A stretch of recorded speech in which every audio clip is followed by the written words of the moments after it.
colonialism, they brainwashed Caribbeans, Jamaicans, and didn't even know that they were descended from Africans. Right. I went to school.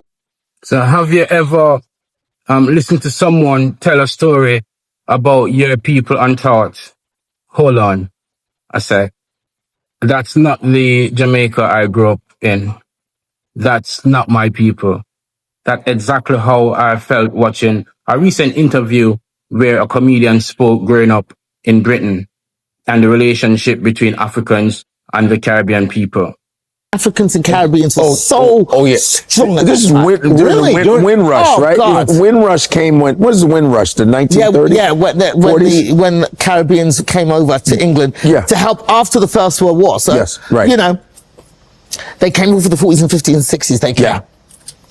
And, you know, that colonialism, they brainwashed Caribbeans, Jamaicans, and didn't even know that they were descended from Africans. Right. I went to school with kids who had no idea. No, man, I'm Jamaican. We're talking about. My mom and dad are Jamaican. And I'd be like, you weren't in, your ancestors were brought to, they did not know. Wow. Until Roots came out.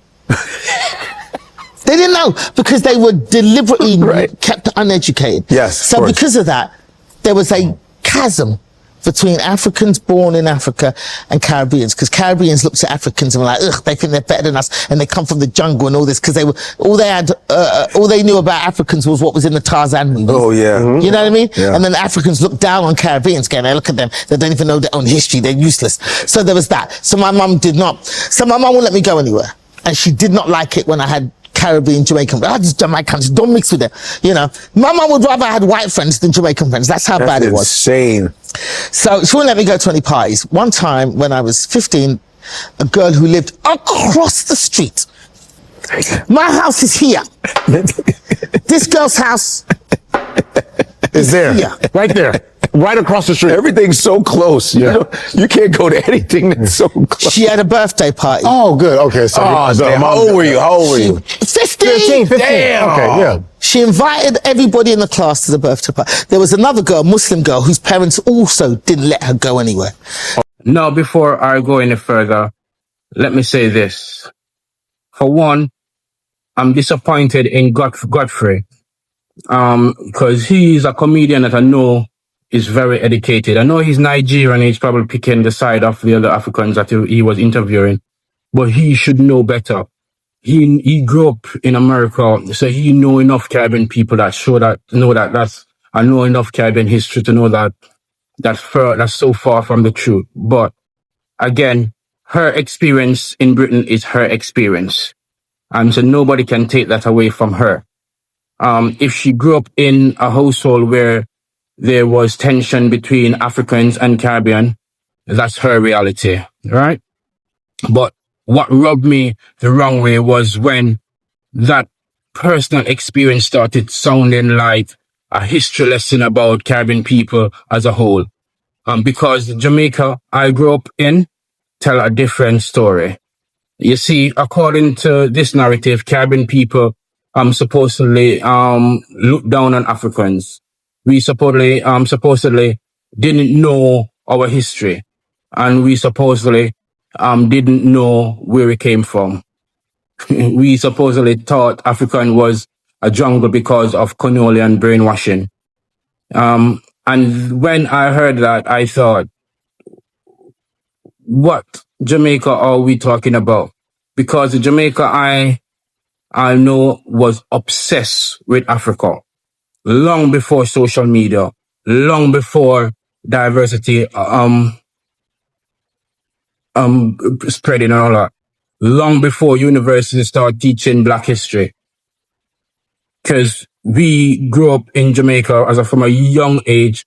They tell us our history from the slavery days, even though it was history started by the white man, but nevertheless is our history, so we know where we come from. But talking about before Roots comes out, we have our own version of Roots. You heard about Nanny from the Maroons. You heard about our history, our Sham Sharp, of our Paul Bogo. My girl, this lady just rubbed me the wrong way, honestly. When she's talking about Caribbean people don't know their roots. Yeah, it may be that The British born wasn't taught that by their parents, but don't say Caribbean people don't know their roots, love. Jamaica, we're talking about Africa long before Windrush, hun. Let's start with one name, Marcus Garvey. This wasn't some obscure figure hidden away in history books. This is one of the most influential black men of the 20th century.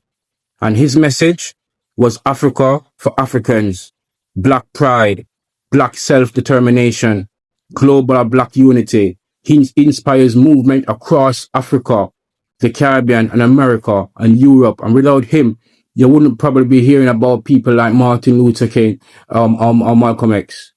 And that was way before Windrush. Okay? Decades before many of our parents even arrived in Britain. And so how can people say Jamaicans had no connection to Africa? Then came Rastafari. Whether you are a Rastafarian or not, nobody can deny its influence on Jamaica and on the world. And for generations, Rastafari kept Africa at the center of Jamaicans' consciousness. And whether you're a Rasta or not in Jamaica, Rasta is the moral compass of Jamaicans, whether you admit it or not. Ethiopia, African history, African identity, African liberation. Growing up in Jamaica, African wasn't some mysterious place nobody knew about. African was respected. Africa was celebrated. African was part of our culture, part of our music, of our language, our identity. We know about Kumina. You know about our Maroons. In fact, many Jamaicans spoke about Africa with admiration, not contempt. But now does that mean there was never tension between Africans and Caribbeans? Of course not. That would be dishonest. Many people who migrated to Britain in the 1950s, 60s, 70s have spoken about misunderstanding between different black communities. Some Africans look at Caribbean at a certain way, and as they described, and some Caribbean look at Africans a certain way. Those things happen. But here's the important point. That's not the same thing as saying Caribbean people as a whole were anti-African. Those are two very different arguments. One is a discussion about cultural misunderstanding, and other is an accusation against an entire people. And that's where I think the conversation often go wrong. What many people don't understand is that the Caribbean experience and the African experience were shaped differently by history. One group grew up on the African continent and the other grew up in society created by slavery and colonialism. Different experiences, different journey, different identities, but ultimately connected by the same roots. The tragedy is that too many people spend time looking for reason why Africans and Caribbeans should be divided, when history gives us countless reasons to stand together. Because if you look around Britain today, many of the challenges facing African communities and the Caribbean communities are remarkably similar. Education, economic opportunity, representation, identity, family, culture, belonging. The question shouldn't be who looked down on who. The question should be, why are we still arguing over stereotypes that were created generations ago? One of the most disappointing things about modern discussion on race is how quickly individual experiences become collective accusation. One person has a bad experience, suddenly millions of people are guilty. One family thinks a certain way, suddenly an entire culture is blamed. That isn't history, that's stereotyping. And stereotyping is wrong regardless of who it's aimed at. So when I hear someone suggest that Jamaican didn't know they came from Africa, I have to disagree strongly. And it rubbed me the wrong way. It hurt me so much to the core, knowing what we know about in Jamaica. Not because I'm offended, but because I'm emotional. But because it simply doesn't match the reality I grew up in and with.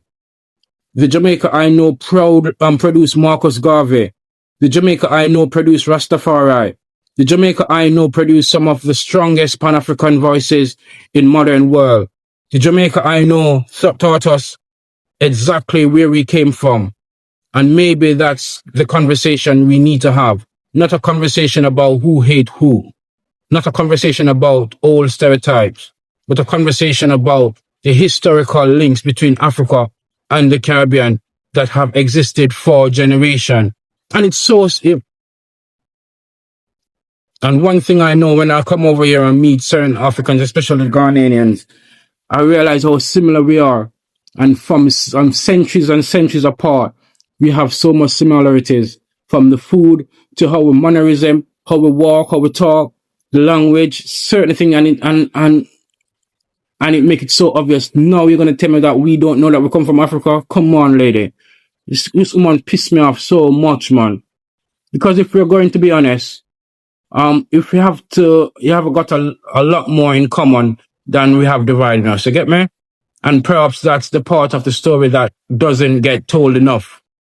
What do you think, people? Did you grow up seeing tension between Africans and Caribbeans? I know it exists. Okay, it still exists now.